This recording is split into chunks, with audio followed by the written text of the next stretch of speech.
Pompeii city যখন খনন করা হলো ভাই আমার, পম্পাই সিটি যখন বেরিয়ে এলো দেখতে পাওয়া যায় শত শত মানুষ পাথরের আকৃতিতে শত শত মানুষ পাথর হয়ে মাটিতে পড়ে আছে। তরুণ যুবকেরা, ইতালির একেবারে প্রত্যন্ত এলাকা, পানির বড় অভাব, দীর্ঘদিন ধরে পানি পাওয়া যায় না। হে তরুণ যুবকেরা, একজন চাষি তিনি মনে মনে চিন্তা করলেন যে আমি যদি আমার জায়গাতে একটা বড় কূপ খনন করি তাহলে আমার চাষের জন্য বড় উপকার হবে।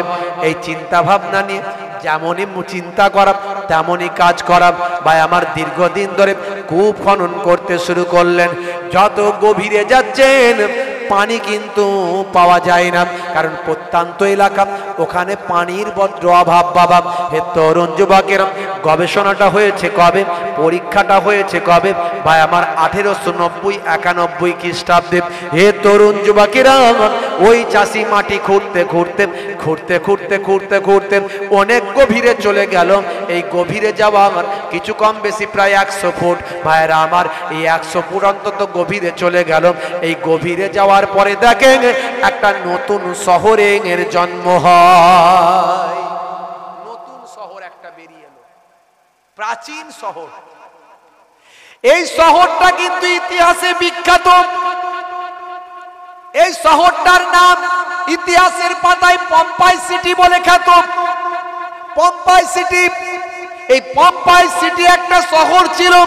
হে তরুণ যুবকেরা, আজ থেকে কিছু কম বেশি 2700 বছর আগে, এই 2700 বছর আগে ইতালির ওই জায়গাতেই বাবা শহরটা ছিল। শহরটার নাম হলো পম্পাই সিটি। হে তরুণ যুবকেরা, হে আমার বন্ধুরা, শুনে রেখে দিন বাবা, জেনে রেখে দিন বাবা, ভূগোলে আপনারা পড়েছেন, ভূগোলে আপনারা পড়েছেন একটা পাহাড় ভাই আমার, দোস্ত আমার, ভাই আমার, যে পাহাড় থেকে অনাব্রত অগ্নি নির্গত হয়, যে পাহাড় থেকে অগ্নি নির্গত হয় ভাইরা আমার, তরুণ যুবকেরা, ওই পাহাড়টার নাম হলো বিসুবিয়াস। এই বিসুবিয়াস পাহাড়ের নাম শুনেছেন? এই বিসুবিয়াস পাহাড়ের প্রত্যন্ত এলাকায় যে ঘটনাটা আমি বলছি, সেই জায়গাটাই ছিল পম্পাই সিটি। বর্তমানে ওই চাষি যখন খনন করতে করতে 2700 বছর আগের ভাই আমার, দোস্ত আমার, সেই পুরাতন সিটি শহরটা খুঁজে পাওয়া যায়। প্রত্নতত্ত্ববিদরা তন্ন তন্ন করে খুঁজতে লাগলো, তারা দেখতে পেল ইতিহাসের পাতায় ছিল পম্পাই সিটি। সেই পম্পাই সিটি আবিষ্কার হলো, যে আবিষ্কার করার জন্য ঐতিহাসিকরা অনেক সময় ব্যয় করেছেন, কিন্তু দেখা যায় হঠাৎ করে এই শহরটা আবিষ্কার হয়ে গেল। হে তরুণ যুবকেরা, পম্পাই সিটির ইতিহাসটা শুনে রেখে দেন। পম্পাই সিটি যখন খনন করা হলো ভাই আমার, পম্পাই সিটি যখন বেরিয়ে এলো দেখতে পাওয়া যায় শত শত মানুষ পাথরের আকৃতিতে শত শত মানুষ পাথর হয়ে মাটিতে পড়ে আছে। মানুষগুলো সব পাথর হয়ে গেছে। মানুষগুলো মানুষ নয়, পাথর হয়ে গেছে। অরিজিনালি পাথর হয়ে পড়ে আছে। 2700 বছর আগের ঘটনা, বাস্তব ঘটনা, গল্প নয়। যদি বলেন কি করে হলো, একটু ভাবুন বাবাজি আমার, আমরা যে পাপটা করি, আমার আল্লাহ চাইলে এইরকম গজব দিয়ে আমাদেরও পাথর বানাতে পারতেন, কিন্তু আমার আপনার নবীর ওসিলায় আমরা বেঁচে যাই। আর একটা জিনিস কি, আমাদের এখনো পাপ বোধটা আছে, কিন্তু অনেকের মধ্যে পাপ বোধটাও হারিয়ে যাচ্ছে। কোনো অন্যায় কাজ করলে সে অন্যায়টাকে অন্যায় মনে করে না। এই পম্পাই সিটির মধ্যে কি হতো জানেন? সেই পম্পাই সিটিটা হলো তৎকালীন যুগে সর্বাপেক্ষা একটা বৃহৎ সিটি বাবা, সর্বাপেক্ষা অর্থনৈতিকভাবে একটা স্বাবলম্বী সিটি। হে তরুণ যুবকেরা, ইকোনমিক্যালভাবে অনেক হাই লেভেলের একটা সিটি ছিল, তার নাম পম্পাই সিটি। হে তরুণ যুবকেরা, এই সিটিটার এত প্রভাব কি করে তৈরি হলো? পৃথিবীর মানচিত্রে এত নামি দামি শহরে পরিণত কেন হলো? এত অর্থনৈতিক ভাবে, ইকোনমিক্যাল ভাবে এত হাই লেভেলে পৌঁছালো কি করে? ভাইরা আমার, ইতিহাস বলছে বাবা এই শহরের একটা প্রধান ব্যবসা ছিল নারী দেহের ব্যবসা, নারীদের ব্যবসা, ভাই আমার জেনা ব্যভিচারের ব্যবসা। এই ব্যবসা থেকে তাদের ইকোনমিক্যাল এত উন্নতি হয়েছিল, এই ব্যবসা থেকে তারা পৃথিবীর সর্বাপেক্ষা একটা বৃহৎ একটা শহরে পরিণত হয়েছিল। পয়সা, অর্থনৈতিক, ভাই আমার সাজসজ্জা, ক্ষমতা আরম্ভে তারা একটা উচ্চ মর্যাদায় পৌঁছেছিল। তাদের মূল ব্যবসা হলো ভাই আমার নারীদের ব্যবসা, নারী দেহের ব্যবসা, নারীদের ব্যবসা অর্থাৎ জেনা ব্যভিচারের ব্যবসা। তারা পৃথিবীর বিভিন্ন জায়গা থেকে ভাই আমার সুন্দরী নারীদের নিয়ে এসে এই শহরে ব্যবসা করত। আর এই ব্যবসার টানে পৃথিবীর বিভিন্ন দেশ থেকে কোটি কোটি টাকার মালিকেরা এই শহরে অবস্থান করত। এমন একটা ঘর ছিল না যে ঘরেতে নারীদের নিয়ে ব্যবসা করা হতো না। সুন্দরী নারীদের জন্য প্রত্যেক ঘরেতে একটা কামরা রাখা থাকতো। এ তরুণ যুবকেরা এইরকম তারা অশ্লীল ভাবে জীবন যাপন করত। আজও তাকিয়ে দেখুন রাস্তাঘাটে, কলকাতা শহরে, বর্ধমান শহরে, বিভিন্ন শহরে আজও তাকিয়ে দেখুন বাবা এই নারীদের নিয়ে ব্যবসা আছে, জেনা ব্যভিচারের ব্যবসা আছে। কিন্তু এখন মানুষ, তবু এখন মানুষ অন্যায়টাকে অন্যায় মনে করে অন্যায় করে, অন্যায় করে গর্ববোধ করে না। কিন্তু পম্পাই সিটির মানুষগুলো অপরাধ করে গর্ববোধ করত বাবা, অপরাধ করে অন্যায় করে গর্ববোধ করত। এমনকি এই অন্যায়ে বড় বড় ব্যক্তির বাড়ির মহিলারাও জড়িত ছিল। রাজা, উজির, নাজির, যে সমস্ত বড় বড় সম্ভ্রান্ত ফ্যামিলি, সেই সম্ভ্রান্ত ফ্যামিলির নারীরা এই কাজেতে তারা লিপ্ত হতো। এ তরুণ যুবকেরা, এ আমার মুরব্বিয়ানেরা, দেখতে পাওয়া যায় অল্প কিছু দিনের মধ্যে পম্পাই সিটি সারা পৃথিবীর বুকে মানুষের মাঝখানে প্রভাব বিস্তার করলো। সারা পৃথিবীর মানুষ পম্পাই সিটির নাম জানলো। সারা পৃথিবীর মাঝখানে ভাইয়েরা আমার পম্পাই সিটির একটা ক্ষমতা তৈরি হলো। এ তরুণ যুবকেরা বিভিন্ন দেশ থেকে মানুষ ব্যবসা করার জন্য পম্পাই সিটিতে আসতে লাগলো। এ তরুণ যুবকেরা, এ আমার বন্ধুরা, শুনে রেখে দিন বাবা, জেনে রেখে দেন, আজ থেকে 2700 বছর আগের কথা বলছি, ইতালির জমিনের কথা বলছি। যে ইতালির জমিনে পম্পাই সিটি, তার পাশেই ছিল বিসুবিয়াস। এই বিসুবিয়াস আজও আছে, তখনও ছিল। যখন গবেষণা করা হয়েছে, প্রত্নতত্ত্ববিদরা যখন পম্পাই সিটি আবিষ্কার করলো, তখনও বিসুবিয়াস ছিল। এই বিসুবিয়াস থেকে আমার আল্লাহ অটোমেটিক আগুনের উৎপত্তি করত। আগুন ভাই আমার বহিঃপ্রকাশ ঘটাতো। সেই আগুন বহিঃপ্রকাশ হয়ে ভাই আমার অনার্গল আগুন বের হয়ে সেখান থেকে আগুন সারা এলাকায় ছড়িয়ে যেত। হে তরুণ যুবকেরা, হে আমার বন্ধুরা, হে আমার মুরব্বিয়ানেরা, বহু দূর থেকে একজন আল্লাহওয়ালা মানুষ বাবা পম্পাই সিটির নাম শুনলেন, ব্যবসা বাণিজ্যের কথা চিন্তা করে পম্পাই সিটিতে ব্যবসা করতে এলেন। একজন সৎ মানুষ, আল্লাহওয়ালা মানুষ, নেক মানুষ পম্পাই সিটিতে যখন এলেন, এসে দেখছেন পম্পাই সিটির মানুষেরা জেনা ব্যভিচারের মধ্যে লিপ্ত আছে। পম্পাই সিটির মানুষেরা অশ্লীল কাজে, নারীদেরকে ব্যবসার কাজে লাগিয়েছে। এই দেখে তিনি আশ্চর্য হলেন। তিনি একটা অন্য ব্যবসা করতে এসেছিলেন, এসে অবাক হয়ে গিয়ে মানুষদের হেদায়েত করতে লাগলেন। এই পম্পাই সিটির মানুষেরা, তোমরা আল্লাহর গজবের মধ্যে পড়ে যাবে, ফিরে এসো। এই অন্যায় কাজ করো না বাবা, এই অপরাধ করো না বাবা। আজকে তোমরা নারীদেরকে নিয়ে অসম্মানের কাজ করছো, আল্লাহ নারাজ হয়ে যাবেন। নারীদেরকে পর্দা করাও, নারীদেরকে সম্মান করো, নারীদের ইজ্জত করো। এই সব বলার পরে তারা কি করলো? ওই আল্লাহওয়ালা মানুষটার সঙ্গে খারাপ ব্যবহার করলো, আল্লাহর ওলি বান্দার সঙ্গে অশ্লীল ব্যবহার করলো। আল্লাহর ওলি বান্দাটাকে গৃহবন্দী করে দিল। সেই গৃহবন্দী করে কয়েকজন ওই রকম অসভ্য ভাই আমার নারীদেরকে তার ঘরের মধ্যে প্রবেশ করিয়ে দিল। হে তরুণ যুবকেরা, হে আমার বন্ধুরা, আল্লাহর মাহবুব বান্দা তাদের হাত থেকে কোনো ক্রমে রেহাই পেলেন, বড় রাগান্বিত হলেন। তাদের হাত থেকে কোনো ক্রমে রেহাই পেয়ে নিজে বাইরে বেরিয়ে এলেন। বাইরে বেরিয়ে এসে ফাঁকা মরুভূমি জায়গা নয়, আল্লাহর দরবারে সিজদায় পড়ে গেলেন, ঝরঝর করে চোখের পানি ফেলে দোয়া চাইলেন, আয় আমার আল্লাহ, তোমার মাখলুকদের মধ্যে সব কি চলছে, তারা পাপ করছে আবার পাপকে নিয়ে বড়াই করছেন, তারা পাপ করছে, পাপ করে পাপের প্রায়শ্চিত্ত করে না, পাপের জন্য ক্ষমা চায় না, তারা পাপও করছে আবার গর্ববোধ করছে। হে তরুণ যুবকেরা, আল্লাহর মাহবুব বান্দা আল্লাহর দরবারে দোয়া চাইলেন, আল্লাহ যেমন তারা অন্যায় কাজ করছেন, তাদের এই অন্যায় কাজ, তাদের এই দুর্গন্ধময় অন্যায়, তাদের এই গন্ধময় অন্যায়, দুর্গন্ধময় অন্যায় মানুষের মাঝখানে যাতে পৌঁছাতে না পারে, মানুষের মাঝখানে যাতে ছড়িয়ে যেতে না পারে, তুমি তাড়াতাড়ি তোমার গজব দিয়ে তাদের দুর্গন্ধকে ঢেকে দাও। আল্লাহর ওলির বলতে দেরি হয়েছে, কবুল হতে দেরি হয় না। এমন সময় দেখতে পাওয়া যায় বিসুবিয়াস পর্বতমালা থেকে আগুন বেরোতে শুরু করলো, বিসুবিয়াস পর্বতমালা থেকে আগুন বের হতে শুরু করলো। কয়েক মুহূর্তের মধ্যে পম্পাই সিটিতে থাকা 20,000 মানুষকে আগুন দিয়ে ঢেকে দেওয়া হলো। আগুন দিলে সাধারণত পুড়ে যায়, কিন্তু আল্লাহর কি কুদরত, এই আগুন এমন আগুন তাদের উপরে পড়ল যে আগুনের কারণে তারা 20,000 মানুষ ভাই আমার পাথরে পরিণত হয়ে গেল। হে তরুণ যুবকেরা, 1890-91 সালে যে পম্পাই সিটির নতুন আবিষ্কার হয়েছে, সেই পম্পাই সিটি আবিষ্কার পরে দেখা গেছে প্রায় 20,000 মানুষ পাথরে পড়ে আছে, পাথর হয়ে, স্ট্যাচু পাথর হয়ে পড়ে আছে। বন্ধুরা আমার, তরুণ যুবকেরা, যখন তাদের উপর এই আগুন এসে নিক্ষেপ করেছিল, তখনও তারা অন্যায় অশ্লীল কাজে লিপ্ত ছিল। তাই আজও তাদের ছবিগুলো ইন্টারনেটে আছে, দেখবেন পম্পাই সিটি আবিষ্কার করার পরে তাদের কি অবস্থায় তাদেরকে তারা ভাই আমার পাথরে পরিণত হয়েছে।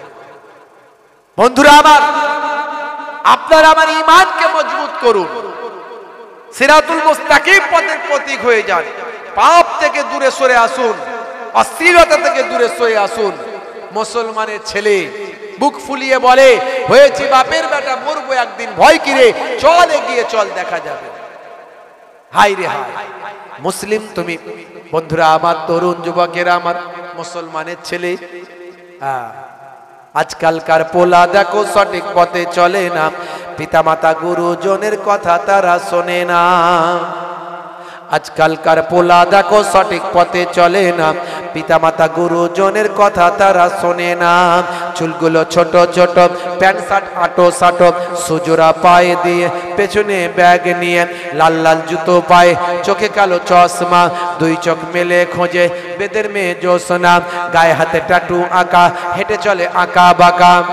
এই ঈদের সময় আবার গায়ে হাতে ট্যাটু করে, ট্যাটু মানে রং করে, বুঝতে পারছেন? হাই রে হাই। আচ্ছা, যদি আপনার স্কিনে রং করা হয়, ট্যাটু করে যেগুলো বলে, তাহলে অজু করার সময় রঙের গোড়ায় অর্থাৎ চামড়ার গোড়ায় পানি পৌঁছাবে। আর ফরজ জায়গা হাত ধোয়া কি অজুর ফরজ, যদি এইখানে আপনার স্কিনে যদি অজুর জায়গায় পানি না পৌঁছায়, যদি সেখানে রং লেগে থাকে, আপনার হাতটা ভিজলো না, মানে অজু হলো না। আর অজু না হয়ে আপনি যে জুম্মার নামাজ পড়ছেন, ঈদের নামাজ পড়ছেন, নামাজ হচ্ছে? ওদের নামাজ হলি কি আর না হলি কি। যারা ট্যাটু করে, কান মতোই ট্যাটু, হাতে ট্যাটু, দেখা যায় না মুসলমানের ছেলে, বুঝতে পারছেন? হাই রে হাই। গায়ে হাতে ট্যাটু আঁকা, হেঁটে চলে আঁকা বাঁকা, কাছে গেলে দেখা যায় সুস্থ ছেলে না, তিরঙ্গার দুর্গন্ধে টেকা যায় না, তিরঙ্গার দুর্গন্ধে টেকা যায় না। আজকালকার পোলা দেখো সঠিক পথে চলে না, পিতামাতা গুরুজনের কথা তারা শোনে না। মুসলমানের ছেলে এত গুটকা তিরঙ্গা, বুঝতে পারছেন? যেখানে বসবে সেখানটা পুচ পুচ পুচ পুচ চষে দিয়ে বেরিয়ে যাবে, যেখানটা বসবে চষে দিয়ে বেরিয়ে যাবে। 12 বছর আর ঘাস জন্মাবে না, 12 বছর ঘাস জন্মাবে না। মাঝে মাঝে এক একটা ছেলে দেখবেন আমার সামনে, আমি বেশি বলি তো এইগুলো নিয়ে, যেমন অনেক পরিবর্তন হয়, অনেকে কাজ হয়, আবার কেউ কেউ যারা পরিবর্তন হতে পারে না, আমার সামনে যখন চিবাবে তখন মুখটাকে টিপে করে কথা বলে, বুঝলেন তো? ভালো করে কথা বলে না, কথা বলে। যে ভাইজান দেখে ফেলবে এক্ষুনি কি বলবে। যেমন দাঁত, ঠোঁট, জিভ সব এক করে ফেলেছে, বুঝতে পারছি। মাঝে মাঝে ভাবি এদের বউগুলো টেকে কি করে। হ্যাঁ, বড় করে গাল হা করতে বললে হা করতে পারবে না, এইগুলো থেকে সব রক্ত বেরিয়ে যাবে, বুঝতে পারছো। হুজুর যদি তাকবীর দেয়, না তাকবীর, আল্লাহু আকবার আস্তে করে বলে, বড় করে আল্লাহু আকবার বলতে পারবে না, তাহলে এগুলো লেগে গিয়ে রক্ত বেরিয়ে যেতে পারে। সেদিনে জিজ্ঞাসা করছি, ভাই রাস্তাটা কোন দিকে, মাল চেবাচ্ছিল, সে কি রে ভাই, কি ভাষা বলছে, আওয়াজ বের করতে পারে না। নেশামুক্ত জীবন যাপন করুন। আল্লাহর নবী বলেছেন কুল্লু মুস্কিরিন হারাম, প্রত্যেক নেশা হলো হারাম। অনেকের পাতা পানের নেশা আছে, সেটা পান পাতা ঠিক আছে, চলতে পারে। এখন এই যে জর্দাগুলো কেমিক্যাল, এগুলো খাবেন না। দোক্তা 120, 420, 220 কত রকম সব বেরিয়েছে, বুঝতে পারছেন। হ্যাঁ, এই দোক্তা, জর্দা, মুসলমানের ছেলে তিরঙ্গা, গুটকা, গোয়া, ভালো চলছে ধান্দা, খাচ্ছে রজনীগন্ধা, কারবারে অশান্তি, চালাচ্ছে শান্তি, বুঝতে পারছেন। এই যারা, আমি বলি যারা মদের নেশা আছে, তিনটে লাভ। মদের নেশা আছে, তিনটে লাভ। ঘরে চোর ঢুকবে না, বুড়ো হবে না, চোর ঢুকবে না, আর কুকুর কাছে আসবে না। কুকুর আসবে কি করে, অল্প বয়সে হাতে লাঠি ধরে নেবে, লাঠি দেখলেই তো কুকুর পালাবে, কুকুর আসবে না। আর চোর ঢুকবে না, এমন অবস্থা হবে সবসময় হাই পাই করবে, সবসময় হাঁপাবে, চিৎকার চেঁচামেচি, ওরে বাবারে মরে গেলুম, তো সারা রাত তো জেগেই কাটবে, চোর আসবে কি করে ঘরে। আর বুড়ো হবে না, মানে বুড়ো হওয়ার আগেই পটল ডাঙায় চলে যাবে। সিগারেট খেলে লাভ আছে, কি লাভ, অল্প দিনের মধ্যেই পাকস্থলী, শ্বাসনালী, খাদ্যনালী, ফুসফুস, লাংস সব কালো হয়ে যাবে। Smoking is injurious to health, স্বাস্থ্যের জন্য ক্ষতিকর। ক্যাকড়া বিচের ছবি আছে দেখবেন, মুসলমানের ছেলেরা বেশি বেশি সিগারেট খায়, উরে বাপরে, ঈদের পরে কি টান মারছে, যা 1 মাস ধরে দিনের বেলা চালায়নি সব 2-4 দিনই চালিয়ে শেষ করে দিচ্ছে, বুঝতে পারছো। এই অল্প কিছুদিন মধ্যে ক্যান্সারে আক্রান্ত হয়ে যাবে, ফুসফুস বন্ধ হয়ে যাবে, লাংস বন্ধ হয়ে যাবে। এই যারা বিড়ি খায় দেখবেন, বাথরুমে না ঢুকলে, দুটান না মারলে, ওপরে হাওয়া না মারলে নিচের ক্লিয়ার হয় না, আছে না নাই, দেখবেন খুব মুশকিলের ব্যাপার। নেশামুক্ত জীবন যাপন করতে আল্লাহর নবী বলেছেন, নেশা ছেড়ে দাও, নেশা হলো হারাম। আর এই মুসলমানের ছেলেরা তিরঙ্গা, গুটকা খায়, অল্প দিনের মধ্যে দেখবেন থরথর করে শরীর কাঁপবে, আর একটা ভয় ভীতি কাজ করবে, নার্ভগুলো দুর্বল হয়ে যাবে, এদের আপনার পুরুষের পৌরসত্ব কমে যাবে, আর নার্ভগুলো উইক হয়ে যাবে, হাত পা থরথর করে কাঁপবে। যদি বেশি বেশি তিরঙ্গা, গুটকা, এই সমস্ত জিনিসগুলো ভাই আমার খাওয়া হয়, ডাস্টগুলো খাওয়া হয়। অর্থাৎ সার্বিকভাবে বোঝা যায় নেশা শরীরের জন্য ক্ষতি। 1450 বছর আগে আল্লাহর নবী যা বলেছেন, আজকের যুগে সব বিজ্ঞান আর বাস্তবতায় পরিণত হয়েছে। জোরে হবে না? আমি ইন্টারনেটে গিয়ে আমার নাম লিখলে 20-25 হাজার বক্তব্য পাবেন, একটা দুটো নয়। আমি অনেক বলেছি, অনেক উদাহরণ দিয়েছি। হে তরুণ যুবকেরা, হে আমার বন্ধুরা, হে আমার মুরব্বিয়ানেরা, শুনে রেখে দিন বাবা, জেনে রেখে দিন বাবা, 1450 বছর আগে আল্লাহর নবী যা বলেছেন, আজকের যুগে বিজ্ঞান আর বাস্তবতায় পরিণত হয়েছে। 1450 বছর আগে আল্লাহর কোরআন যা বলেছেন, সবের মধ্যে বিজ্ঞান আর বাস্তবতায় পরিণত হয়েছে। 1450 বছর আগে আমার আল্লাহ আপনার আমার জন্য নামাজকে ফরজ করে দিয়েছেন। আজকের স্বাস্থ্য বিশেষজ্ঞরা নামাজ নিয়ে গবেষণা করে বলে, নামাজের থেকে ভালো ব্যায়াম আর কি হতে পারে। 1450 বছর আগে আমার আল্লাহ বলেছেন, নামাজ পড়ার আগে তোমরা ওযুটা বানিয়ে নেবে। আজকের যুগের স্বাস্থ্য বিশেষজ্ঞরা বলছেন, ওযুর মধ্যে আছে সুন্দর জিনিস। যখন ওযু করা হয়, যে অংশগুলো আমাদের জামা কাপড়ের ওপরে থাকে, যেগুলো আমাদের জামা কাপড়ের বাইরে থাকে, এই হাত মুখ ইত্যাদি ইত্যাদি, এগুলোতে এমন কিছু জীবাণু আছে যারা দেখতে পাই না আমরা, সেগুলো অ্যাটাক করে। যখন আমরা 5 বার অজু করি আমাদের জীবাণুগুলো ঝরে পড়ে যায়, আর আমাদের অজুর অঙ্গগুলোতে পানি লাগালে শরীর এবং মন হৃদয়টা শান্ত হয়। এ তরুণ যুবকেরা, করোনার মেন ঔষধ ছিল অজু। মুসলমান যত অজু করেছে, নামাজ পড়েছে, করোনা তাদের কাছ থেকে পালিয়ে গেছে। 1450 বছর আগে বিশ্বনবী আল্লাহর কোরআন যা বলেছে, নবীর হাদিস যা বলেছে, আজকের যুগে মিলে যায়। হে তরুণ যুবকেরা, 1450 বছর আগে বিশ্বনবী বলছেন ডান দিকে কাত হয়ে ঘুমাও, এর মধ্যে বিজ্ঞান আছে আমি প্রমাণ করেছি। বসে পানি পান করো, সায়েন্স আছে আমি প্রমাণ করার চেষ্টা করেছি। মুখে দাঁড়ি রাখো, এর মধ্যেও সায়েন্স আছে আমি বলার চেষ্টা করেছি। এ চেটে বুঝে খাবারটা খাও, এর মধ্যেও সায়েন্স আছে। বসে পেচ্ছাপ করো, বসে পানি পান করো, এর মধ্যেও সায়েন্স আছে আমি প্রমাণ করার চেষ্টা করেছি। একটার পর একটা নবী যা বলেছেন সবের মধ্যে বিজ্ঞান মিলে গেছে। 1450 বছর আগের কোরআন নাজিল হয়েছে, 1450 বছর আগে বিশ্ব নবী বলে গেছেন যত বিজ্ঞানের ডেভেলপমেন্ট হচ্ছে তত কোরআন আর রাসূলের সুন্নাত মিলে যাচ্ছে। বিগ ব্যাং থিওরি কোরআনে আছে, সূরা আম্বিয়া খুলবেন পেয়ে যাবেন।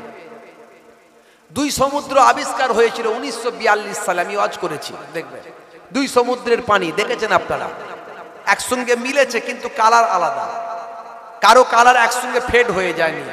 সমুদ্রের জাহাজ চলছে, 2টো সমুদ্রের পানি মিলেমিশে একাকার, কিন্তু তাদের কালার, তাদের রং, তাদের বৈশিষ্ট্য সব যে যার নিজের আঁকে ধরে রেখেছে। মানুষ অবাক, কি করে হতে পারে? 1450 বছর আগে আল্লাহর কোরআন বলছে মারাজাল বাহরাইনে ইয়ালতাকিয়ান বাইনাহুমা বারযাকুন লা ইয়াবগিয়ান। দুনিয়ার মানুষ অবাক, মিস্টার জ্যাক ভি কোস্টা 1942 সালে 2 সমুদ্রের পানি আবিষ্কার করলো। এটা সম্ভব কি করে? আমি মেরিন বিজ্ঞানী, দীর্ঘদিন ধরে পানির তলায় গিয়ে যন্ত্রপাতি নিয়ে গবেষণা করে প্রমাণ করতে পারলো না কেন 2টো সমুদ্রের পানি একসঙ্গে মিলে গিয়েও কালার ফেড হয়ে যাচ্ছে না, কালার চেঞ্জ হচ্ছে না। যে যার কালার ধরে রেখে দিয়েছে, বৈশিষ্ট্য ধরে রেখে দিয়েছে। এটা কি করে হতে পারে? পানিতে দেখবেন 2 রকমের রং দেবেন, তৃতীয় কালার হয়ে যাবে, কোনো রং থাকবে না, অস্তিত্ব চেঞ্জ হয়ে যাবে। বন্ধুরা আমার, এটা একটা সমুদ্রের ক্ষেত্রে কি করে হতে পারে? 1942 সালে mister Jack V Costa marine বিজ্ঞানী গবেষণা করলো সম্ভব কি করে, আর তার অ্যানসারটা 1450 বছর আগে আল্লাহর কোরআন দিয়ে দিয়েছে। মারাজাল বাহরাইনি ইয়ালতাকিয়ান, মারাজাল বাহরাইনে, মারাজাল বাহরাইনে, বাহরুন কথার অর্থ হলো সমুদ্র, 2 সমুদ্র বহমান। ইয়ালতাকিয়ান, তারা মিলিত হয়েছে। বাইনাহুমা, তাদের দুজনের মাঝখানে বারযাকুন লা ইয়াবগিয়ান, আল্লাহ বলছেন আমি একটা কুদরতি আবরণ দান করে দিয়েছি।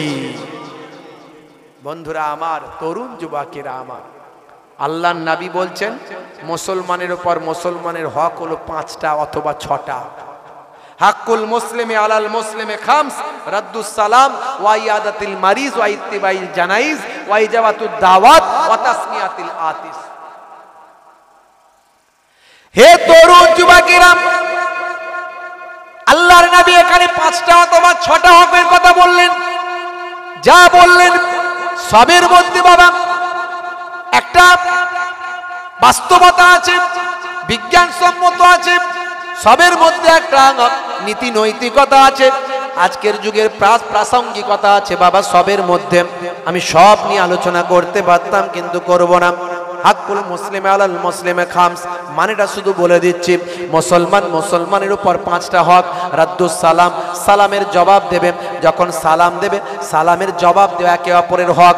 এই জন্য অন্য জায়গায় বলা হয়েছে আসসালামু কাবলাল কালাম, কথা বলার আগে দাও তুমি সালাম। ভাই আমার, অন্য জায়গায় বলা হয়েছে সালাম দেওয়া হলো সুন্নাত, জবাব দেওয়া হলো ওয়াজিব। হে তরুণ যুবকেরা, সালাম জবাবের মধ্যে দিয়ে একে অপরের প্রতি দোয়া করা হয়, একে অপরের মধ্যে ভ্রাতৃত্ব মহাব্বত বেড়ে যায়, শত্রুতা দূর হয়ে যায়, মহাব্বত বেড়ে যায়।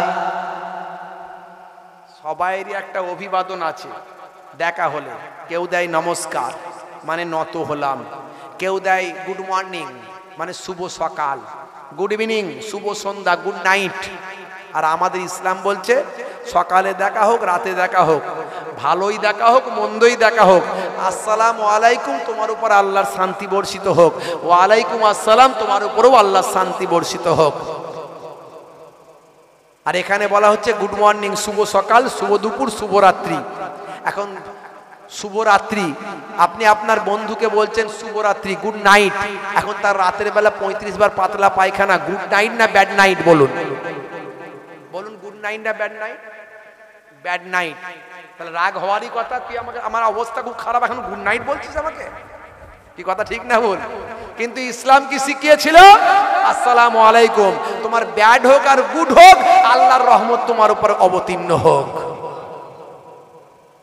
এখন আমরা বোঝাতে পারলাম না মানুষকে ইসলামের বিউটিনেস, ইসলামের ব্রাইটনেস, ইসলামের সৌন্দর্য এখনো মানুষের কাছে পৌঁছাতে পারেনি। তাই এখনো মুসলমান চোর, চুরি করে, ডাকাতি করে, ভাই আমার, এখনো মুসলমান লেঠিয়ালি করে, এখনো মুসলমান পকেটমারি করে। যদি সত্যি আমরা বোঝাতে পারতাম তাহলে পকেটমারা আমাদের সমাজে থাকতো না, চোর আর থাকতো না, খুনি আর থাকতো না, অশ্লীল কাজ মুসলমান করতে পারতো না। তাই আমরা সাচ্চা মুসলমান এখনো হতে পারি না। হে তরুণ যুবকেরা, হে আমার বন্ধুরা, শুনে রেখে দিন বাবা, জেনে রেখে দেন হে মুসলমান, হযরতে আলী মুর্তজা কারামাল্লাহু ওয়াজহু সর্বদা আগে বেড়ে সালাম দেওয়ার চেষ্টা করতেন। তিনি বলতেন, আমি সব সময় আগে বেড়ে সালাম দেওয়ার চেষ্টা করি, কারণ আমি রাসূল পাক সাল্লাল্লাহু আলাইহি ওয়াসাল্লামের কাছ থেকে শুনেছি, যে বান্দা আগে বেড়ে সালাম দেবেন তার জন্য আমার আল্লাহ জান্নাতে একটা স্পেশাল বালাখানা রেখে দেবেন। আজ থেকে আমরা আগে আগে সালাম দেওয়ার চেষ্টা করব, বলুন ইনশাআল্লাহ। এখন সালাম হয়ে গেছে ফ্যাশন, তাই তো? হুজুর মনে মনে করছে ভক্তরা আমাকে সালাম দেবে আগে, কারণ আমি সালাম দিলে ইজ্জত কমে যাবে, কথা ঠিক না? ডাক্তার মনে মনে করছে পেশেন্ট আমাকে আগে সালাম দেবে, মুয়াজ্জিন মনে মনে করছে, ইমাম সাহেব মনে মনে করছে মুসল্লি আমাকে সালাম দেবে, দোকানদার মনে মনে করছে খদ্দের আমাকে সালাম দেবে, ভাই আমার বড়রা মনে মনে করছে ছোটরা আমাকে আগে সালাম দেবে। আর হযরতে আলী মুর্তজা কারামাল্লাহু ওয়াজহু মনে মনে করছেন আমার আগে না কেউ আমাকে সালাম দিতে পারে। আমাদের সঙ্গে তাদের ভাবনার কত তফাৎ, বুঝতে পারছেন? কত চেঞ্জ। একটার পর একটা আলোচনা করলে সময় লাগবে, বেশি কথা বলবো না। ওয়াইয়াদাতুল মারিজ, বিমারি মানুষ, অসুস্থ মানুষ যদি আপনার প্রতিবেশী হয়, আত্মীয় হোক অনাত্মীয় হোক, মুসলমান হোক হিন্দু হোক, যেই হোক না কেন, আত্মীয়র সঙ্গে আপনি ভালো ব্যবহার করবেন, প্রতিবেশীর সঙ্গে ভালো ব্যবহার করবেন। অসুস্থ মানুষের আপনি খোঁজ খবর নেবেন, এটা রাসূলের নির্দেশ। আজকের স্বাস্থ্য বিশেষজ্ঞরা, আজকের বাবা পরিবেশ বিশেষজ্ঞরা, আজকের যারা শুভবুদ্ধি সম্পন্ন মানুষ বলেন ইসলাম কত সুন্দর সামাজিকতা শিখিয়েছেন। ইসলাম যা শিখিয়েছেন সবের মধ্যে বাবা নীতি নৈতিকতা আছে, সবের মধ্যে সামাজিকতা আছে, বৈজ্ঞানিক ভাবনা চেতনা আছে। হে তরুণ যুবকেরা, পাইতেবাইল জানাই, মানুষ যখন মারা যাবে তখন তার জানাজায় গিয়ে অংশ নেবে। আল্লাহর নবী বলেন জানাজায় গিয়ে অংশ নেবেন। জানাজার নামাজটা হলো ফরজে কিফায়া। কিছু মানুষ যদি জানাজায় অংশ নেয় সারা গ্রামের হক আদায় হবে, আর সারা গ্রামের মানুষ যদি বয়কট করে দেয় তাহলে সারা গ্রামের মানুষ গুনাহগার হবে। আর জানাজায় যে বান্দা অংশ নেবে আমার আল্লাহ তার নামাজ আমলে উহুদ পাহাড় পরিমাণ সওয়াব লিখে দেবে। বিমার পুরসি করতে গেলে আসা যাওয়ার পথে আল্লাহর মালাইকা ফারিস্তারা আপনার জন্য গুনাহ মাফির জন্য দোয়া চাইতে থাকবে। তাহলে সবের মধ্যে দেখতে পাচ্ছেন কত মডার্নিজম আছে ইসলামের মধ্যে, কত ব্রাইটনেস, উজ্জ্বলতা, বিউটিনেস ইসলামের। এগুলো মানুষের কাছে ছড়ান, এগুলো বলুন, মানুষকে পৌঁছান মানুষের কাছে। হে তরুণ যুবকেরা, হে আমার বন্ধুরা, আপনাকে যদি কেউ আমন্ত্রণ করে আপনি তার আমন্ত্রণ গ্রহণ করুন। এগুলোতে ঝগড়া দূর হবে, মনোমালিন্য দূর হয়ে যাবে। হে তরুণ যুবকেরা, একটা সম্পর্ক তৈরি হবে, একটা ভালোবাসা তৈরি হবে, ইউনিটি তৈরি হবে, এর মধ্যে একটা সৌন্দর্য আছে। হে তরুণ যুবকেরা, শেষটা নিয়ে একটু আপনাদের মাঝখানে বলি। আল্লাহর নবী বললেন, ওয়াতাসমিয়াতিল আতিস, যখন তুমি হাজ্য করবে, হাঁচি করবে, তখন তুমি জবাবটা দেবে। হাঁচি করলে কি বলতে হয়? জোরে বলেন, আলহামদুলিল্লাহ। আলহামদুলিল্লাহ মানে কি বলেন? সমস্ত প্রশংসা মহান আল্লাহ। আলহামদুলিল্লাহি রাব্বিল আলামিন আর রহমানির রহিম মালিক ইয়াউমিদ্দিন ইয়াকা নাবুদু, আছে না নাই? ইয়াকা নাবুদু ওয়া ইয়াকা নাস্তাইন। আলহামদুলিল্লাহি রাব্বিল আলামিন, সমস্ত প্রশংসা মহান আল্লাহর, যিনি সারা কুল কায়নাতের রব। আর রহমানির রহিম, যিনি রহমান এবং রহিম, দয়ালু মেহেরবান। মালিক ইয়াউমিদ্দিন, বিচার দিনের মালিক। ইয়াকা নাবুদু, আমরা তোমারই ইবাদত করি। ওয়া ইয়াকা নাস্তাইন, এবং তোমারই নিকট সাহায্য প্রার্থনা করি। ইহদিনাস সিরাতাল মুস্তাকিম, আমাদেরকে সঠিক পথে পরিচালিত করো। আছে না নাই? উম্মুল কোরআন, কোরআনের মা। খুব সংক্ষেপ করে বলি। হে তরুণ যুবকেরা, হে আমার বন্ধুরা, শুনে রেখে দিন বাবা, হ্যাচ্ছ করলে আলহামদুলিল্লাহ বলবে। আল্লাহর নবী শিখালেন আলহামদুলিল্লাহ মানে কি? আলহামদুলিল্লাহ মানে সমস্ত প্রশংসা মহান আল্লাহর। বিজ্ঞানী মাওলানা সাহেবকে জিজ্ঞাসা করছে, মাওলানা সাহেব, আপনার নবী যা শিখিয়েছেন সবের মধ্যে বিজ্ঞান আছে, বাস্তবতা আছে, কিন্তু হ্যাচ্ছ করে আলহামদুলিল্লাহ এর মধ্যে কি আছে? মাওলানা সাহেব বললেন, এটা আমার কাজ না, এটা তোমার কাজ। আমার কাজ জানিয়ে দেওয়া, আমার কাজ নিজে আমল করা, কিন্তু কি গবেষণা করে পাওয়া যাবে সেটা তোমার কাজ, আমার কাজ নয়। মাওলানা সাহেবকে বিজ্ঞানী বলল, আচ্ছা আলহামদুলিল্লাহ মানে কি? বলে আলহামদুলিল্লাহ মানে হলো সমস্ত প্রশংসা মহান আল্লাহর। বলে আচ্ছা বলুন তো মাওলানা সাহেব, আলহামদুলিল্লাহ মুসলমান কখন বলে? তখন বিজ্ঞান মাওলানা সাহেব বললেন, আলহামদুলিল্লাহ মুসলমান তখন বলেন যখন মুসলমান খুশি হয়ে যায়। নবী বলছেন, যখন তুমি খুশি হয়ে যাবে তখন তুমি আল্লাহর প্রশংসা করতে থাকবে। আলহামদুলিল্লাহ তখন বলবে যখন খুশি হয়ে যাবে, তাই তো নাকি বন্ধুরা আমার? বিজ্ঞানী বলছে, আচ্ছা হ্যাচ্ছো, কি খুশি হলাম ভাই, আলহামদুলিল্লাহ বললাম, কি খুশি হলাম? বলে ওটা আমার কাজ নয়, তোমার কাজ। বিজ্ঞানী বলছে, না, আপনার নবী যখন শিখিয়েছে কিছু তো ব্যাপার আছে, ঠিক আছে, দেখি এর মধ্যে কি খুশি আছে। ল্যাবে চলে গেল বিজ্ঞানী, ল্যাবরেটরিতে গিয়ে এই আমাদের হাঁচি নিয়ে গবেষণা শুরু করলো। হ্যাচ্ছো নিয়ে গবেষণা কয়েকদিন ধরে হার্ড পরিশ্রম করলো, হার্ড ওয়ার্ক করলো, করে ভাই আমার রেজাল্ট পেয়ে গেল। আনন্দিত হলো। আনন্দিত হয়ে মাওলানা সাহেবকে খুশি হয়ে বলতে লাগলো, মাওলানা সাহেব পেয়ে গেছি। বলে কি পেলেন? বলছে আপনার নবী শিখিয়েছেন হ্যাচ্ছ করে আলহামদুলিল্লাহ, আর আপনি বলেছেন মুসলমান খুশি হলে আলহামদুলিল্লাহ বলে। আমি দেখলাম হ্যাচ্ছ করে কি খুশি হওয়া যায়। আমি খুঁজতে খুঁজতে পেয়ে গেলাম, যখন হ্যাচ্ছ করা হয় শরীর থেকে অনেক জীবাণু বের হয়ে যায়, আর তারই খুশিতে আপনার নবী আলহামদুলিল্লাহ শেখায়। জোরে হবে না? বাপেরা আমার, তরুণ যুবকেরা আমার, মুরব্বিয়ানেরা আমার, সেই ইসলামের সৌন্দর্যকে মেনে চলার চেষ্টা করুন, নবীর সুন্নতকে মেনে চলার চেষ্টা করুন। যাদের ভিতরে সুন্নত পাওয়া যায় তারা কেউ পথহারা হয় না। রাসূলের পথে যারা চলে দুনিয়ায় বাতিলের বাধা তারা মানে না। নিশীত রজনীতে সেজদাতে যায়, হুসাইনি তাদের নিয়ে ভাবনাতে রয়। বিপদের মাঝে তারা যতই পড়ুক, বিপদের মাঝে তারা যতই পড়ুক, রাসূলের তারিকা ছাড়ে না। যাদের ভিতরে সুন্নত পাওয়া যায় তারা কেউ পথহারা হয় না। রাসূলের পথে যারা চলে দুনিয়ায় বাতিলের বাধা তারা মানে না। জোরে হবে না? আজ থেকে প্রতিজ্ঞা করুন, রাসূলের সুন্নত ছাড়বেন না, নামাজ ছাড়বেন না। ইমানকে মজবুত করুন, আমল করুন। আমলগুলোর মধ্যে সবচেয়ে বড় আমল হলো নামাজ, তারপরে দ্বিতীয় সুন্নতের আমল হলো মুখের দাড়ি। এই দুটো জিনিস ভালো করে কভার করুন, 70% অপরাধ থেকে সরে যাবেন, 70% আপনি জান্নাতের দিকে এগিয়ে যাবেন ইনশাআল্লাহ।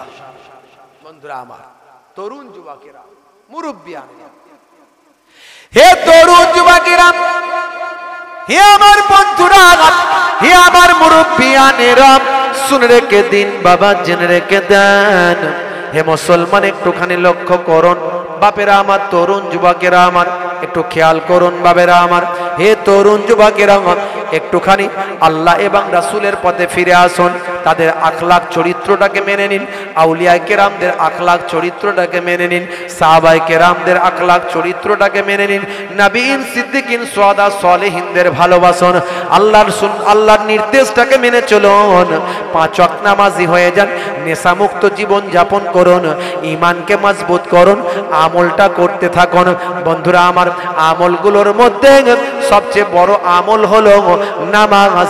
আর এইদিকে নামাজ, আর অপর দিকে সুন্নতগুলোর মধ্যে সবচেয়ে বড় সুন্নত হলো মুখের দাড়ি। এই সুন্নতের আমলগুলোকে করতে থাকুন, জীবনটা ধন্য হয়ে যাবে। হে তরুণ যুবকেরা, মানুষ মারা যাওয়ার পরই হয় রূহটা ইল্লিনে যাবে, নতুবা সিজ্জিনে যাবে। যদি আপনি নেক বান্দা হয়ে জীবন জিন্দেগিটা পরিচালনা করতে পারেন, আপনার রূহটা সাদা কাপড়ে করে আল্লাহর মালাইকা ফারিস্তারা ইল্লিন পর্যন্ত নিয়ে পৌঁছে দেবে। ইল্লিনটা কোথায় আছে জানেন? 7 তবক আসমানের উপরে, ভাই আমার, সিদরাতুল মুনতাহার পাশে ইল্লিনের মকাম। এই ইল্লিনের মকামে আপনাকে রাখা হবে, যে জায়গায় আপনি শুধু জান্নাতি আরাম পাবেন। আর যদি অপরাধী মানুষ আমরা হয়, ফারিস্তা উপরে তুলে এক আছাড় মারবে, 7 তবক জামিনে চলে যাবে, সিজ্জিনের মকাম। সেখানে সিজ্জিন যাবে, জাহান্নামার শাস্তি ভোগ করতে থাকবে কিয়ামত পর্যন্ত, রূহের আযাব হতে থাকবে।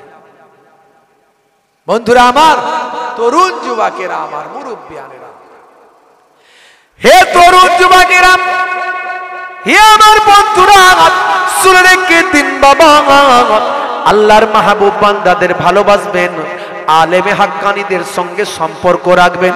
আল ওলামা ও ওয়ারাসাতুল আম্বিয়া, আলেমরা হলো নবীদের ওয়ারিস।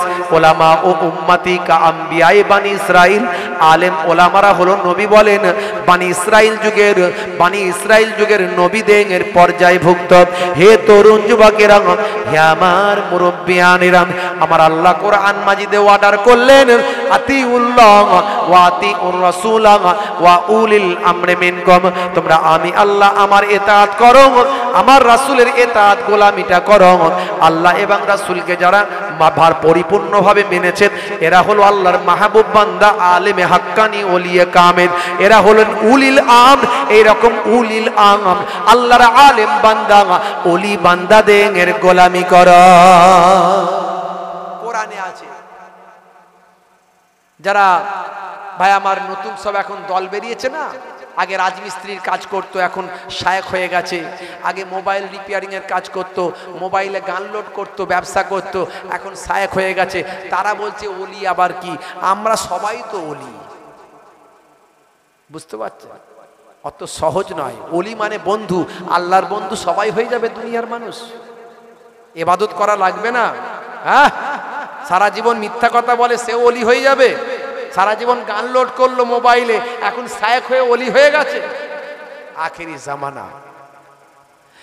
হে তরুণ যুবকেরা, হে আমার বন্ধুরা, শুনে রেখে দিন বাবা, জেনে রেখে দেন, ওলি আল্লাহ কারা? আল্লাহর নেক বান্দা যারা, আল্লাহর মাহবুব বান্দা যারা, দিনের পর দিন, রাতের পর রাত আল্লাহর ইবাদতে যারা মশগুল থাকেন, তারাই হলেন আল্লাহর ওলি বান্দা। বাবেরা আমার, যাদের জবানটা আল্লাহর দরবারে কবুল হয়ে যায়, যারা আল্লাহর রাসূলের সুন্নতের তাবেদারি করে যায়, আল্লাহ এবং রাসূলের চিন্তায় যারা বিভোর থাকে, তারাই হলেন আল্লাহর ওলি বান্দা। ভাইরা আমার, তরুণ যুবকেরা, হে আমার মুরব্বিয়ানেরা, তাই আমাদেরকে আল্লাহর ওলি বান্দাদের সঙ্গে সোহবতটা রাখতে হবে। মুজাদ্দিদুজ্জামানের সিলসিলাকে ভালো করে আঁকড়ে ধরতে হবে, সেই অনুযায়ী আমলটা করতে হবে। আর আলেমে হাক্কানি যারা ন্যায়পন্থী আলেম, যাদের মধ্যে শিরক নাই, বেদাত নাই, এরকম ন্যায়পন্থী আলেমদের সঙ্গে সোহবতটা, যোগাযোগটা রাখতে হবে। কারণ মিস্ত্রি ছাড়া আপনি কাজ শিখতে পারবেন না, ওস্তাদ ছাড়া, টিচার ছাড়া আপনি মাধ্যমিক এইচএস পাস করতে পারবেন না। আল্লাহর আলেম বান্দাদের সোহবত ছাড়া আপনি আল্লাহ এবং রাসূলকে চিনতে পারবেন না। আপনাকে আল্লাহ এবং রাসূলকে চিনতে গেলে, পেতে গেলে যোগ্য আলেমের সংস্পর্শে থাকতে হবে, অত সহজ নয়। শয়তান আপনার পেছনে লেগে আছে আপনাকে অহংকার, তাকাব্বুরি, রিয়া বিভিন্ন রকম দিয়ে ধ্বংস করে দেওয়ার জন্য। বুঝতে পারছেন? আমাদেরকে আজ থেকে তওবা করে ফিরে আসতে হবে, তাওবাতান নাসুহা করতে হবে। হে তরুণ যুবকেরা, আমার আল্লাহ কোরআন মাজিদে বললেন, ইয়া আইয়ুহাল্লাযীনা আমানু তুবু ইলাল্লাহি তাওবাতান নাসুহা, তোমরা আমার কাছে ফিরে আসো, তওবা করো অন্তর থেকে তওবা করলে বান্দা তোমাদের জীবনের জিন্দেগির গুনাহগুলোকে আমি আল্লাহ মাফ করে দিই। হে তরুণ যুবকেরা, হযরতে মুসা কালিমুল্লাহর জামানায় এক সময় খরা হয়েছিল, খরা, দীর্ঘদিন ধরে পানি হয়নি, জমিনটা ফেটে টুকরো হয়েছিল। ভাই আমার, গাছপালা সব হলুদ হয়ে জ্বলে পুড়ে শেষ হয়ে গিয়েছিল, পশু পাখিগুলো সব মারা যাচ্ছিল, মানুষগুলো হাই পানি বলে আওয়াজ দিচ্ছিল। হে তরুণ যুবকেরা, হযরতে মুসা কালিমুল্লাহ আল্লাহর সঙ্গে কথা বলেন, কালাম করেন।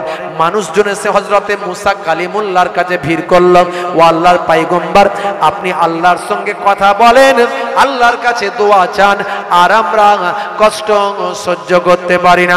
আল্লাহর নবী হযরতে মুসা কালিমুল্লাহ মানুষজনদের একত্রিত করলেন, ময়দানে গেলেন, নামাজে দাঁড়িয়ে গেলেন।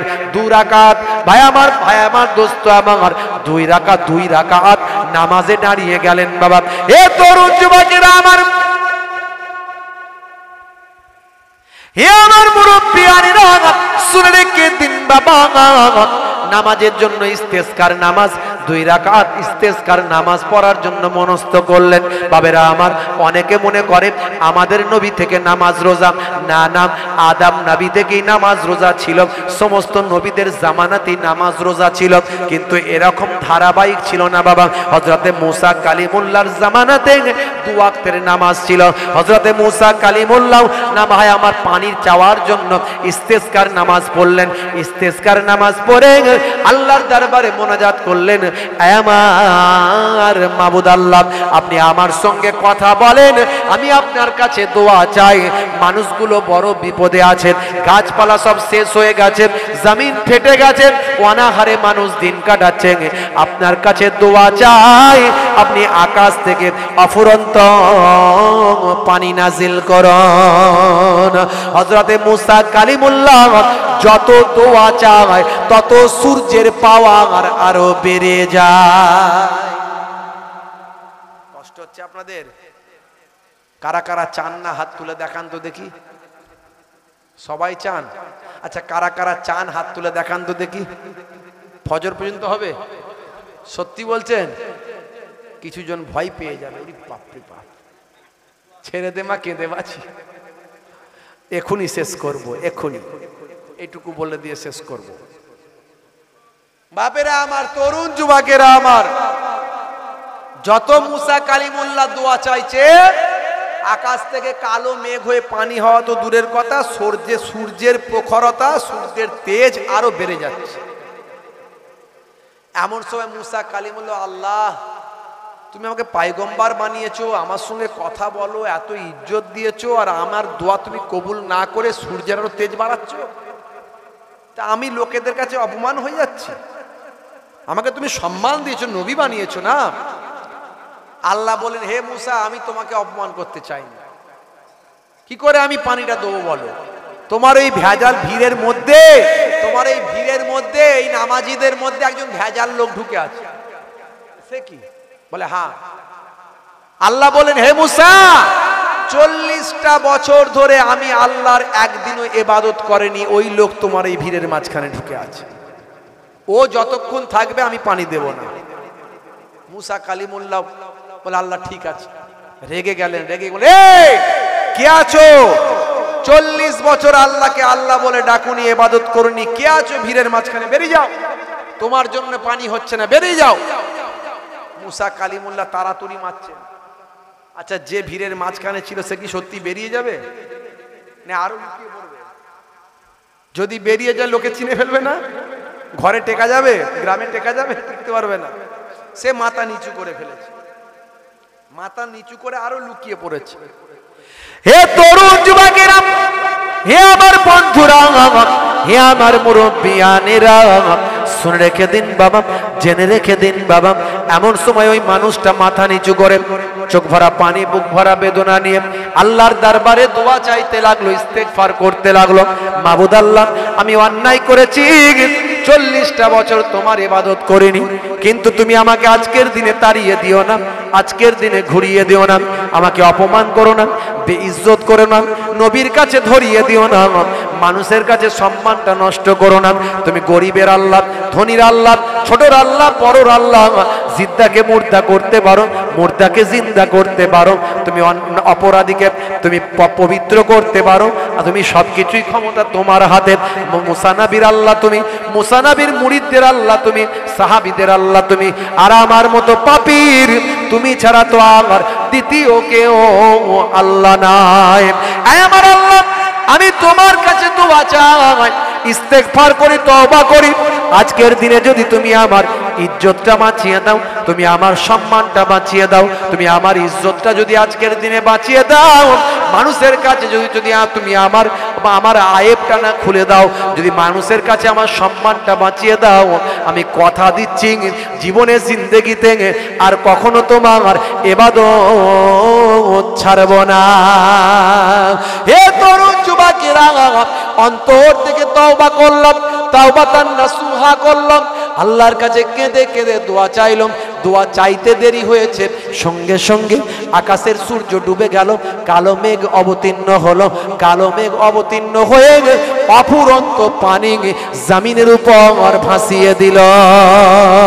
হযরতে মুসা কালিমুল্লাহ আল্লাহর সঙ্গে কথা বলেন, এমন সময় আল্লাহকে বললেন, আল্লাহ এতক্ষণ তুমি বললে যে একজন মানুষ এখানে ঢুকে আছেন যে 40 বছর আল্লাহ তোমাকে ইবাদত করেনি, তার কারণে তুমি পানি দিচ্ছ না, কিন্তু কোনো মানুষ তো এখান থেকে বেরোলো না, তার আগেই তুমি পানি দিয়ে দিলে, আমাকে কি মানুষের মাঝখানে অপমান করছো?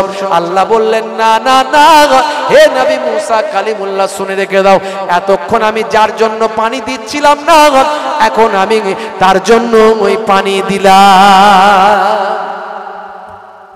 এতক্ষণ আমি যার জন্য পানি দিইনি, এখন তার জন্যই পানি দিয়েছি।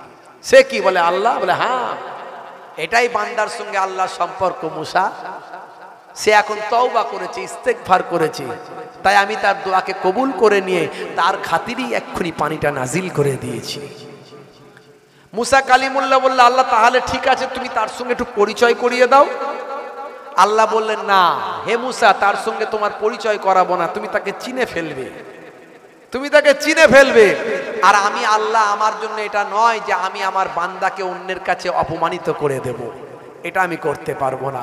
যে আমার কাছে তার ইস্তেগফার করে, যে আমার কাছে তাওবাতান নাসুহা করে, যে আমার কাছে চোখের পানি ফেলে কাঁদে, আমি আল্লাহ গোপনে তার জীবনের গুনাহ মাফ করে দিই। আজ থেকে প্রতিজ্ঞা করুন, নামাজ ছাড়বেন না, তওবা করুন যে আমি 5 ওয়াক্ত নামাজ পড়বো, নামাজ কাজা হলে কাজা পড়বো, দাঁড়িয়ে পড়তে পারি না বসে পড়বো, বসে পড়তে পারি না শুয়ে পড়বো, বুঝতে পারছেন? কাজা হলে কাজা পড়বো। নফল নামাজগুলো পড়তে খুব কষ্ট হচ্ছে আজকে, ঠিক আছে, আজকে নফল নামাজগুলো বাদ দিলাম, সুন্নতে গায়ের মুআক্কেদা বাদ দিলাম, কিন্তু নামাজ ছাড়বো না, ফরজ নামাজ, সুন্নত নামাজ ছাড়বো না, যেমন করে হোক পড়বো, নামাজ ছাড়বেন না। বছর 1 মাস রমজানের রোজা, এই রোজা গেল, রোজা ছাড়বেন না।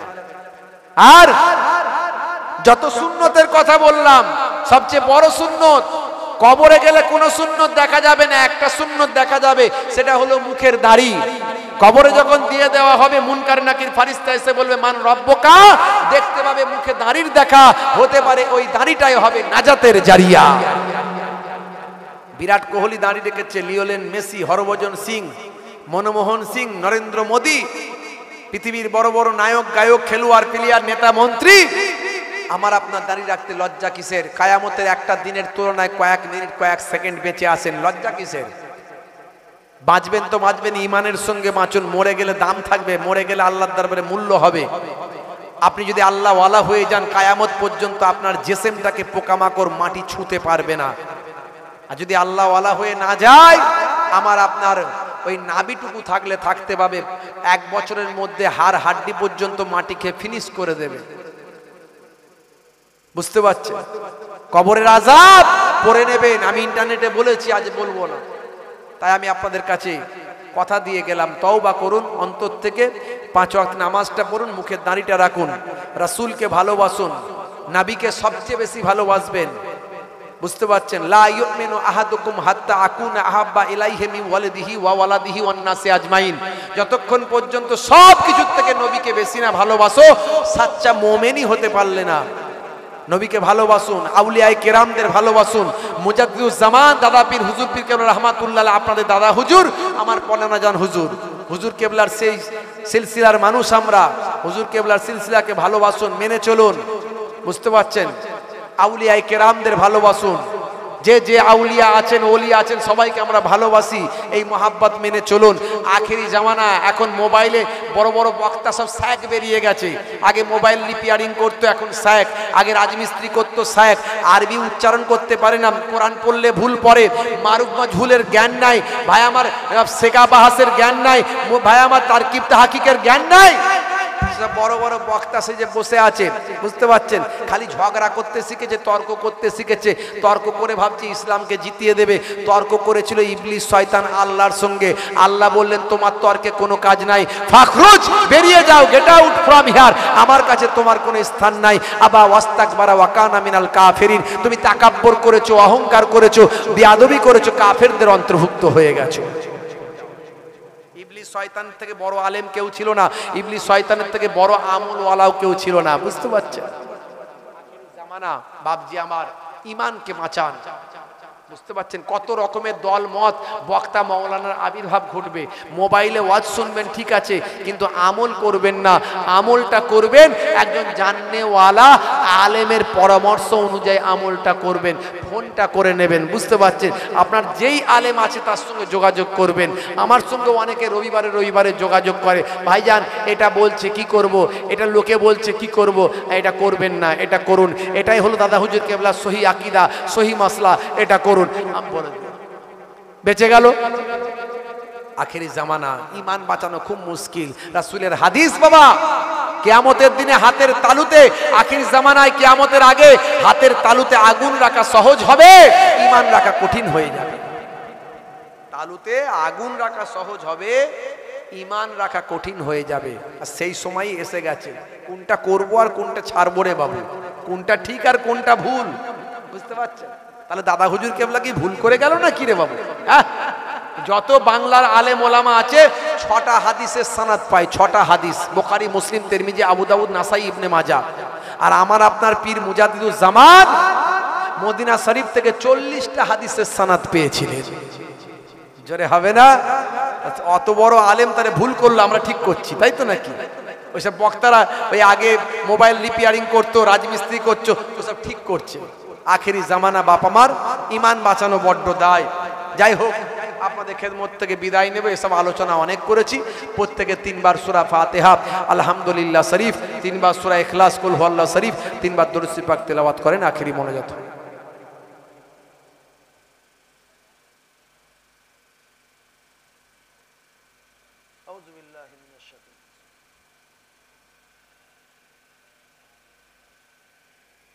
আলহামদুলিল্লাহ রাব্বিল আলামিন।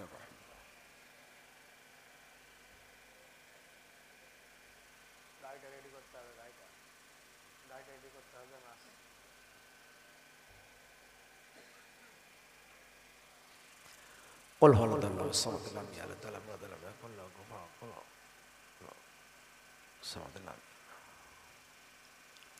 قل هو الله الصمد.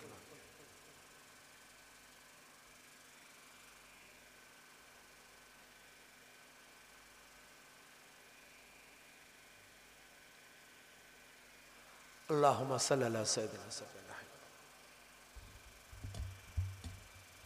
আল্লাহুম্মা সাল্লি আলা সাইয়্যিদিনা সাফিনা